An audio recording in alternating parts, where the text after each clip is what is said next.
Good day, everybody. We are receiving today Mr. Normand Champigny, President and CFO of Donner Metals, that had a very good news actually this morning, because they got I'll let him explain that right away. Mr. Champigny, good day. Good day. So you have a good news this morning. Today we announced that four Quebec institutions have given us a loan to ensure that we have the required working capital, also to manage any unforeseen events as we start up the Bracemac McLeod mine in the Champigny area of northern Quebec. They are not ordinary institution. They are specialized institution in this kind of project, and the fact that they believe in it is a good thing for you also. It is a very good thing for us. About 20% of our shareholders are Quebec institutions. They've been great supporters from day one. We're adding to this list Investissement Québec, Ressources Québec, that is the main funding party in this loan. Also is the Société Développement de la Baie James, the Solidarity Fund FTQ North of Quebec, as well as the capital fund that is composed of the Caisse de dépôt and Desjardins. You previously had also two different agreements, one with Xstrata and the other one with Sandstorm. Let's talk about the one with Xstrata first. Xstrata is not only an exploration company, it's a production company, and you are an exploration company. We are an exploration company. They are a well-known and excellent production company.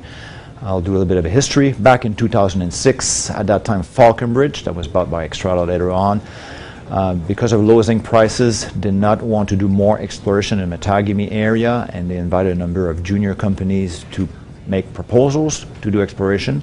Donner, who had a very experienced team and also composed of ex-Falconbridge people, won the contest.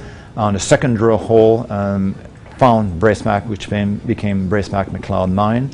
And since then, we've been exploring, doing the feasibility study, and then construction with the startup, which will take place mid-May of this year.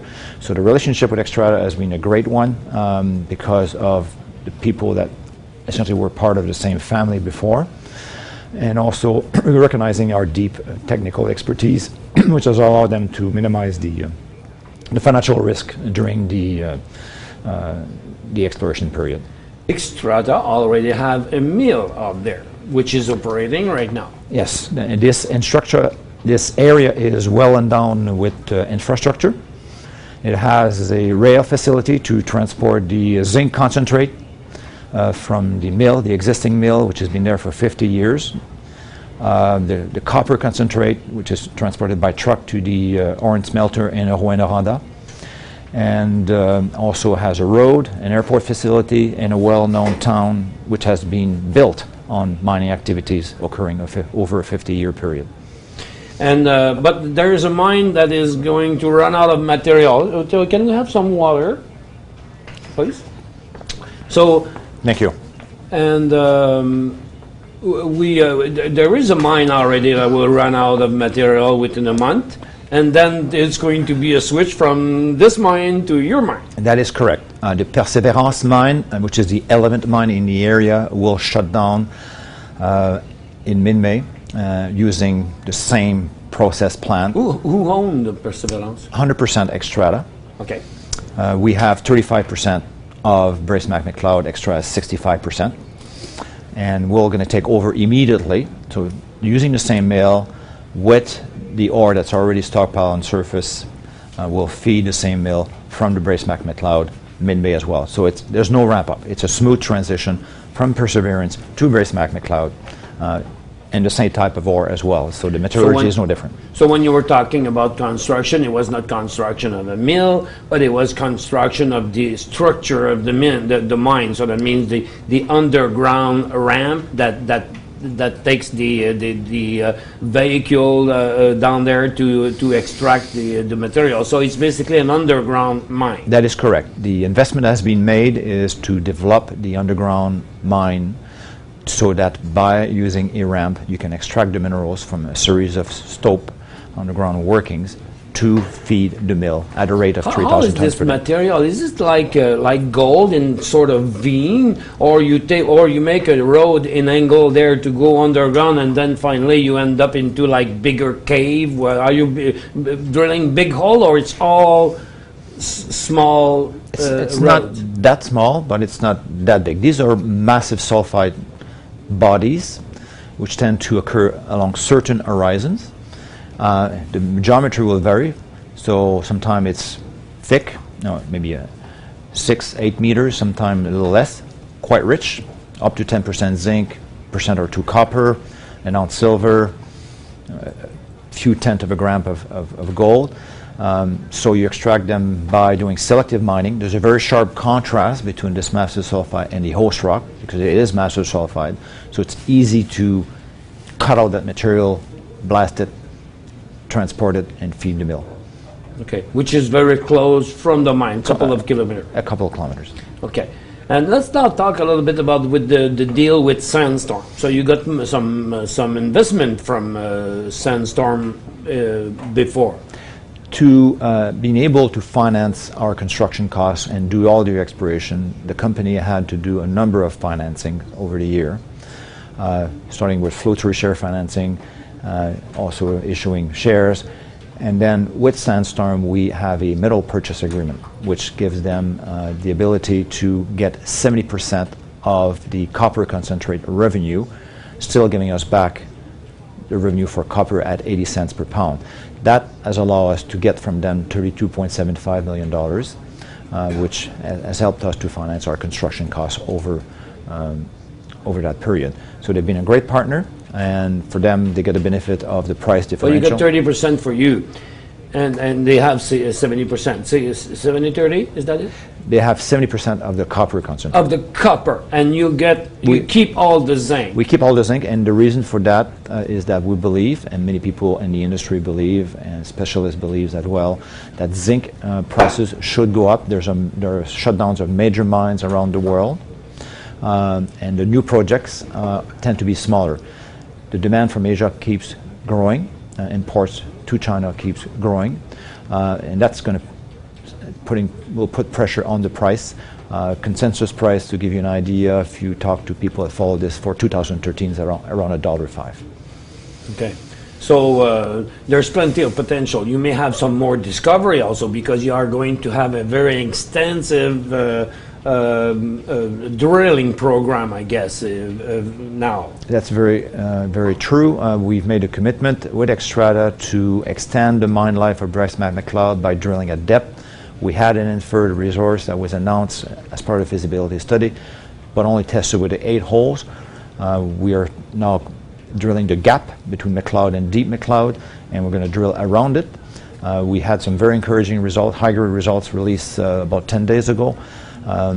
So that's a 35,000 meter drilling program. Also regionally, we're testing drilling targets along those massive sulfide horizons. So that's 63,000 meters of drilling to be done in 2013. That is the largest drilling program in the province of Quebec. So extraction is one thing, and taking the material, separating the rock from the material is an important thing. And what do you do with the material after? Where do you send the zinc? Where do you send the copper? So at the process plant, the zinc concentrate is loaded on rail carts, which then travel to the Valleyfield Xstrata zinc smelting facility for straight from Champigny to there. There's a track there. There's a track, and it's been there for 50 years. Yeah. And for the copper concentrate, that goes by truck to Rouyn-Noranda at the Horn smelter facility. So that's how it's processed at Horn, and which generates then a not quite pure but fairly pure copper. And then it goes to the refinery, the Montreal refinery, the copper refinery, the Montreal East refinery of Xstrata. Those are mixed together, though. So you extract it from the ground. In this material, you have 60% zinc, you have 30% copper. And does that mean you can separate them? In the process plant there, at Matagami, there are 2 separate circuits that will generate your copper and zinc concentrate. So they are separated at the processing You can plant. separate it. They are separated. Right there. And then after that, you ship that. That's correct. Okay. And when do you believe this company would start being cash flow positive? Commercial production will start mid-May, and 30 days after we'll get the first revenues from zinc, and 90 days after we'll get the first revenue from copper and precious metals. So we'll get revenue, and that will offset the operating costs by June, July or so. So Sandstorm is going to get some cash flow also. They are getting the metal, and they're getting the cash from that. Yeah, well, you're the second company I know that will produce money, will lend them some money finally, and they must be very happy about that. And so, what else can we say? How many outstanding shares do you have? With today's announcement, we have approximately 255 million shares outstanding, and the reason for that is it has taken that many shares to get where we are today, to start from an exploration, discovery, to commercial production, going through the financing that I've described, and that's what we had to do. That's what we had to do. So we're getting towards the end of this interview, Mr. Champigny. Before we end, tell us the reason why the investor should believe that the price of the share now is has chances to get better and to increase in the short future. There are three factors that will re-rate our stock price. First of all, the start of commercial production, so that's mid-May. Second, the price of zinc, and most analysts are bullish on zinc. We are too. And lastly, obviously, discovery of more resources and reserves at depth and in the region, which we're working on with this very large drilling program. So these three factors combined should rewrite our stock price. Haywood Securities out of Toronto follows us, and they recommend 30 cents. And on my viewer point of view, the fact of being cash flow positive is another one also, because money stopped leaking and stopped piling, and that is also a very good news. Mr. Champigny, would you really thank you very much to come and talk to us about your company, and let us know whenever something happens. We're always interested. It is my pleasure. Thank you very much. Thank you.